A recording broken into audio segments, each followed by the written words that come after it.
คุณพิธา you are representative of Young Voice of ASEAN. You are a member of the Parliament of Thailand. And I can see here that young people in Indonesia know you a lot. They come to ask to take photo with you. But for ASEAN, especially young people, probably ASEAN appear as old-fashioned club still. So what would you reckon as a young voice? What should be one or two simple steps of ASEAN to be, hey, for young people that ASEAN is finally okay for us? 2 steps. One is relevancy. Second is credibility. To build up on Patino's presentation on centrality and unity. That's our past achievement.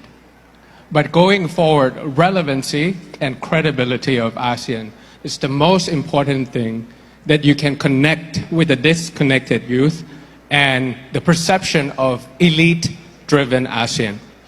When I won the election, when I won the election back in 2023, 2023 was the year that a lot of ASEAN leaders started to become young. Lee Hsien Loong becomes Lawrence Wong, Duterte becomes Marcos, and things like that. So we became young in 2023. I was sitting in a room with a foreign policy advocate, Fuadi Pitsuwan, which is the son of the late section of ASEAN. I was asking him, what's the ASEAN quick wins?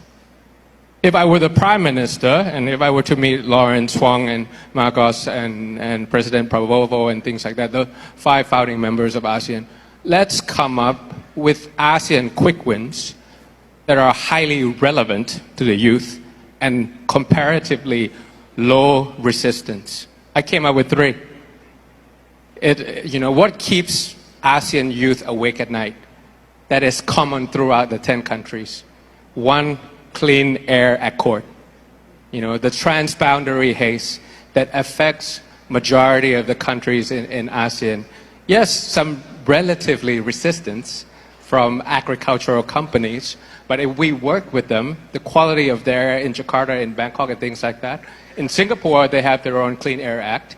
In Thailand, we're about to pass a Clean Air Act. But if it's from our neighboring countries burning agricultural crops, there's no boundary for clean air, right?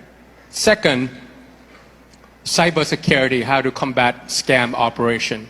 It affects you in Singapore, in Brunei, in Bangkok, in Jakarta, and that's something that it's an institutional quick win, an ASEAN quick win for us.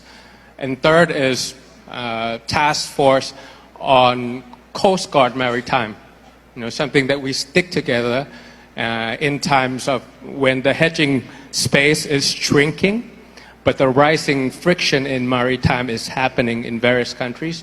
These are the quick wins that you turn communique into concrete actions, and then you become relevant again. Credibility, the second thing. Maybe it's time that we turn the 5-point consensus into a 5-year roadmap on the situation in Myanmar, showing that we understand humanitarian without interfering in sovereignty of another country.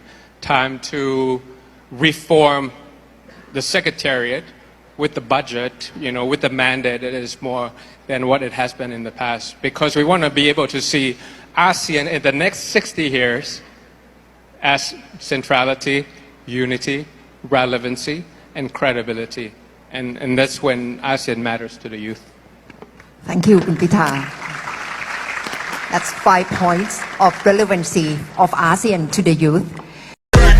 และมีจุดเด่นกว่านั้นคือไม่เคยคุยโตโอ้อวด